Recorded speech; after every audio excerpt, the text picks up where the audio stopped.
निवडणुकीच्या संदर्भात युवकांशी संवाद साधताय, दुसऱ्या बाजूला पुण्यात सुद्धा युवकांशी संवाद साधण्याचा एक कार्यक्रम राहुल गांधी घेत आहेत. काल रात्रीपासून पुण्यामध्ये मोठा गोंधळ सुद्धा पाहायला मिळतोय, धर्मगड केली जाते असं सुद्धा बोलले. काल रात्रीचा गोंधळ काँग्रेसने ठरवून या कार्यक्रमाला रंगवण्याकरता, या कार्यक्रमाची पार्श्वभूमी तयार करण्याकरता केलेला कार्यक्रम आहे. ज्या प्रकारे त्यांच्या नेत्यांनी कॉलेज कॅम्पसवर हल्लाबोल केला, मारामाऱ्या केल्या, अत्यंत दुर्दैवी आहे. आणि सगळ्यात महत्वाचं की ज्या प्रकारे काही लोकांना हाताशी धरून एका विद्यार्थिनीचा दुरुपयोग करण्याचा प्रयत्न हा त्या ठिकाणी झाला, तेही उघड झालेला आहे.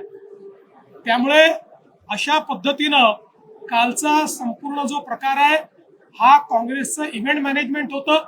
ज्या पद्धतीनं राहुल गांधी यांचा कार्यक्रम इव्हेंट मॅनेजमेंट आहे, आधी गाण्याचे कार्यक्रम होणार आहे, मग राहुल गांधी त्या ठिकाणी येणार आहे. 7-8 हजार त्या ठिकाणी खुर्च्या त्यांनी ठेवलेल्या आहेत आणि त्याच्यावर त्यांनी रजिस्ट्रेशन जरी त्या ठिकाणी सांगितलं तरी मी पुन्हा सांगतो, फक्त आणि फक्त 90% 95% मुली या काँग्रेस नेत्यांच्या कॉलेजेस मधल्याच त्या ठिकाणी त्यांना एंट्री मिळणार आहे.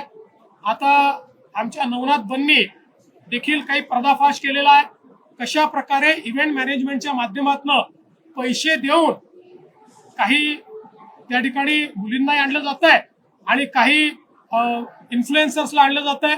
आणि स्पेसिफिक सांगितलं जातं इन्फ्लुएन्सर्सला की राहुल गांधी आणि पार्टीबद्दल फक्त पॉझिटिव्ह हे तुम्ही टाका तर तुम्हाला पैसे देऊ, निगेटिव्ह काही टाकायचं नाही. त्यामुळे हा इव्हेंट आहे आणि हा जो राहुल गांधींचा इव्हेंट आहे त्या इव्हेंटचं प्रिकर्सर, त्या इव्हेंटला गरम करण्याकरता, त्या इव्हेंटला कुठेतरी जसं आपण पाहतो की एखादी पिक्चर रिलीज व्हायच्या आधी कॉन्ट्रोवर्सी उभी करतात म्हणजे पिक्चर हिट होतो, तशा पद्धतीनं कॉन्ट्रोवर्सी उभी करण्याचा हा प्रयत्न हा काँग्रेसच्या नेत्यांनी केलाय.